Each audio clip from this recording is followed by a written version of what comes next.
প্রতিদিন ফজরের নামাজের পরে এই আমলটি ১০০ বার করুন।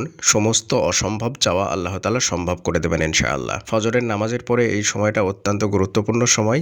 এই সময় আপনাকে আমলগুলো করতে হবে। আমরা সকলেই জানি যে ফজরের নামাজের পরে অর্থাৎ সকালবেলায় আল্লাহ তাআলার পক্ষ থেকে বরকত নাজিল হয়। এই সময় যে ব্যক্তি ঘুম থেকে না উঠে ঘুমিয়ে থাকেন, ফজরের সালাত আদায় করেন না এবং সূর্য ওঠার পরে ঘুম থেকে ওঠেন, সেই ব্যক্তি সেই বরকত হতে বঞ্চিত হন। অর্থাৎ সেই ব্যক্তির জীবনে কোনো ধরনের কোনো বরকত থাকে না, সেই ব্যক্তির জীবন থেকে বরকত উঠে যায়, তার জীবনটা বরকতবিহীন থেকে যায়।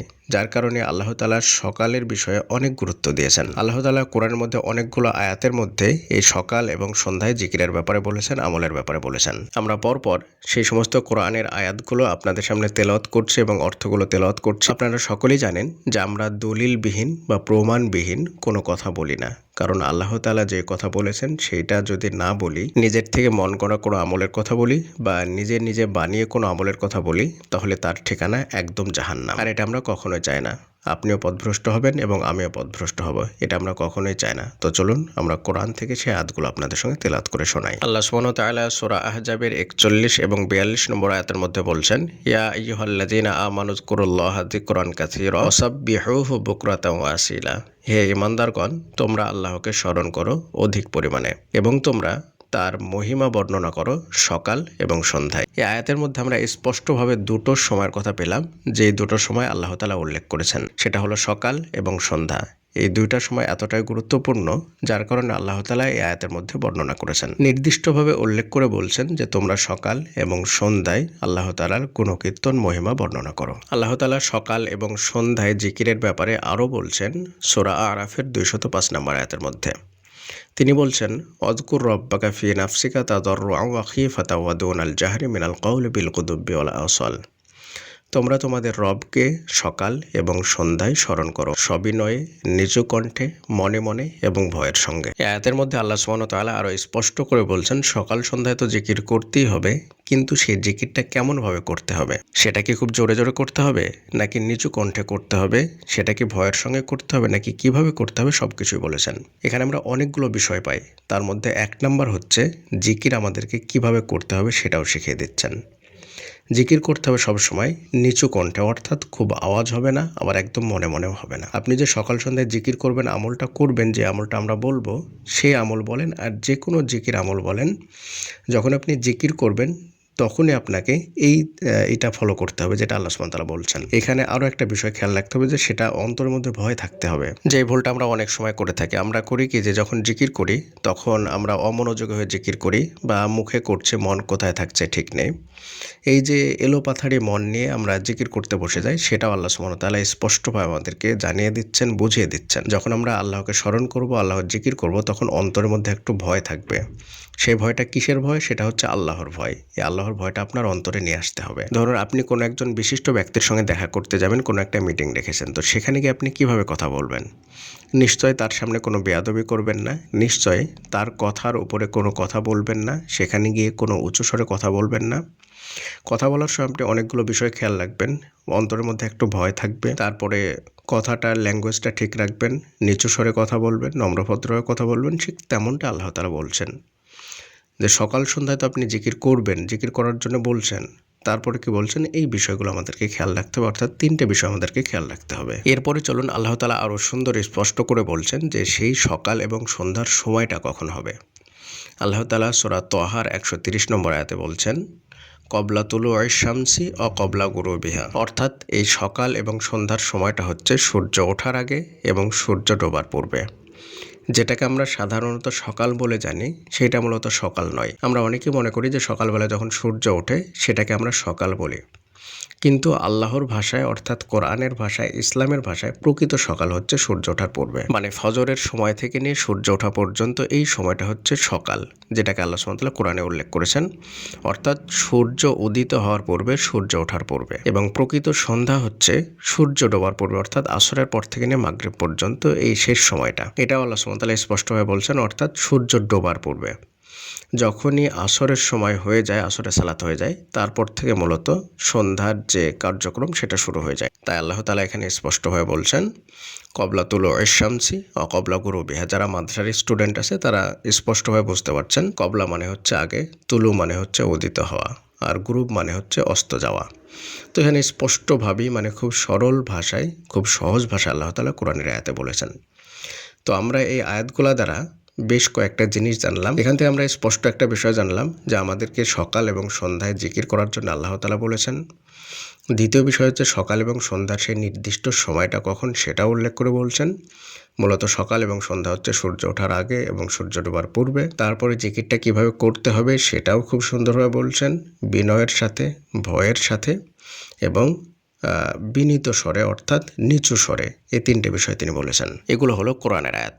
এবং যে আমলটা বলবো সেটা আমরা হাদিস থেকে বলবো। এই যে হাদিসটা আমরা বলবো, এই হাদিসটি হচ্ছে বুখারী শরীফের 3293 নম্বর হাদিস। এই হাদিসটা আবু হুরায়রা রাদিয়াল্লাহু তাআলা থেকে বর্ণিত। তিনি বলেন, রাসূলুল্লাহ সাল্লাল্লাহু আলাইহি ওয়াসাল্লাম বলেছেন, যেই ব্যক্তি এই দোয়াটি পড়বে, দোয়াটি বলছেন, লা ইলাহা ইল্লাল্লাহু ওয়াহদাহু লা শারীকা লাহু লাহুল মুলক ওয়া লাহুল হামদু ওয়া হুয়া আলা কুল্লি শাইইন কাদির। কোনো হাদিসের মধ্যে এসেছে লা ইলাহা ইল্লাল্লাহু ওয়াহদাহু লা শারীকা লাহু লাহুল মুলক ওয়া লাহুল হামদু ইউহয়ি ওয়া ইউমীতু ওয়া হুয়া আলা কুল্লি শাইইন কাদির। এটা হচ্ছে সেই আমলটা, যে আমলটার বিষয়ে আমরা বলছিলাম। তিনি বলছেন, যেই ব্যক্তি এই দোয়াটি 100 বার পড়বে সেই ব্যক্তির ক্ষেত্রে তিনটে জিনিস হবে।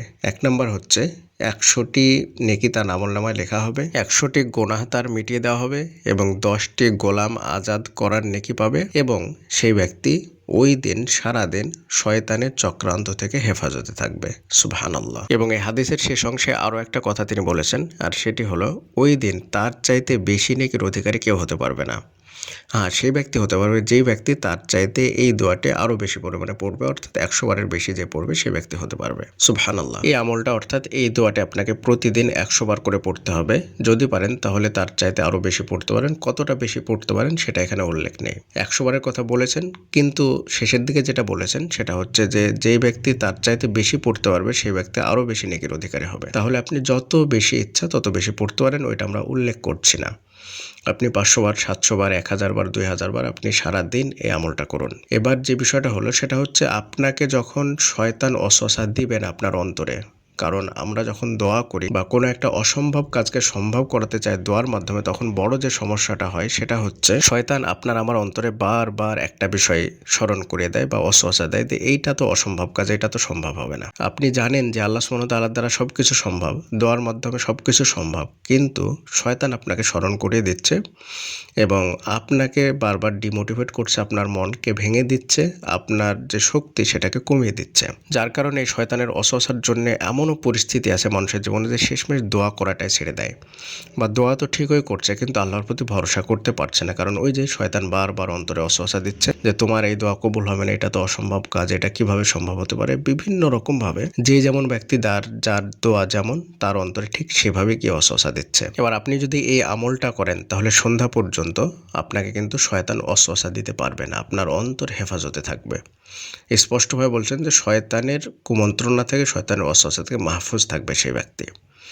আর আপনার অন্তর যখন শয়তান ওয়াসওয়াসা দেবে না, তখন প্রত্যেকটা অসম্ভব কাজকে আপনার অন্তর বিশ্বাস করে নেবে যে আল্লাহ তাআলা এটা সম্ভব করে দেবেন এবং সেটা অবশ্যই সম্ভব হয়ে যাবে।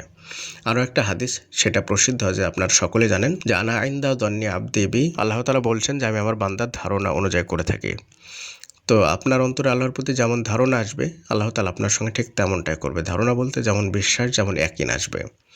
তো শয়তান তো আপনার পিছনে সবসময় লেগে আছে, আপনার অন্তরে তো আল্লাহর প্রতি সুধারণা আসতে দিচ্ছে না, সবসময় নেগেটিভ ধারণা চলে আসছে। আর এই আমলটা করলে শয়তান আপনার অন্তরে কোনো ধরনের কোনো অস্বস্তা দিতে পারবে না, নেগেটিভ চিন্তাভাবনা আপনার অন্তরে আসবে না, ওভার থিঙ্কিং হবে না, বিভিন্ন ধরনের যে টেনশন, চিন্তা, এইগুলো থেকে আল্লাহ সুবহানাহু ওয়া তাআলা আপনার অন্তরকে হেফাজতে রাখবেন। আর যখন আপনি হেফাজতে থাকবেন তখন আপনার অন্তরে পূর্ণ শক্তি আসবে, আল্লাহর প্রতি তাওয়াক্কুল আসবে, ভরসা আসবে, ইয়াকিন আসবে এবং আপনি আরও বেশি দোয়া করবেন। আল্লাহ তাআলা আপনার সেই দোয়াগুলোকেও কবুল করে নেবেন, যেই দোয়াগুলো অসম্ভব ছিল। প্রিয় দিনী ভাই এবং বোনেরা, তো অবশ্যই প্রতিদিন এই আমলটা করবেন সকালবেলায়। এবং আরও একটা বিষয় বলে অনেকে এবার জিজ্ঞেস করবেন যে আপনারা যে আমলের চ্যালেঞ্জগুলো নিয়েছেন, যেমন 12,000 বার ইস্তেগফার বা এই ধরনের যে দোয়া কবুলের বিষয়ে যে আমলগুলো আমরা বলেছি, তো ওই আমলগুলো কি বন্ধ করে দেবেন? জি না, সেই আমলগুলো অবশ্যই চালিয়ে যাবেন, কারণ ওই আমলগুলো অনেক গুরুত্বপূর্ণ। সঙ্গে সময় বের করে এই আমলটা করবেন। কমসে কম 100 বার করবেন, কারণ 100 বার হাদিসের মধ্যে উল্লেখ করা আছে। তার চাইতে বেশি পারলে বেশি করবেন, কিন্তু কমসে কম 100 বার করার চেষ্টা করবেন। তাহলে আল্লাহ তাআলা আপনার যে সওয়াবের কথা বলেছেন সেগুলো তো দিবেনই, এবং সঙ্গে আপনি শয়তানের ওয়াসওয়াসা থেকে, শয়তানের চক্রান্ত থেকে নিজেকে হেফাজতে রাখতে পারবেন, বা আল্লাহ তাআলা আপনাকে হেফাজতে রাখবেন। মূলত দোয়া কবুল হওয়ার ক্ষেত্রে সবচাইতে বড় বাধা যেটা, সেটা হচ্ছে শয়তানের ওয়াসওয়াসা। অন্তরে সবসময় ওয়াসওয়াসা দিতে থাকে যে দোয়া কবুল হবে না, ভরসা আপনি শত চেষ্টা করে নিয়ে আসতে পারছেন না, কত যে চেষ্টা করছেন, কত যে আমল করছেন, কিন্তু আসছে না। তো এই সিক্রেট আমলটা করুন, ইনশাআল্লাহ আল্লাহর প্রতি ভরসা আসবে, তাওয়াক্কুল আসবে এবং ইয়াকিন আসবে। পরিশেষে আল্লাহ তাআলার নিকটে দোয়া করে আল্লাহ তাআলা যেন আমাদের সকলকে আমলগুলোকে সঠিকভাবে বোঝার এবং সে অনুযায়ী আমল করার তৌফিক দান করুন। আমিন। আসসালামু আলাইকুম ওয়া রাহমাতুল্লাহি ওয়া বারাকাতুহু।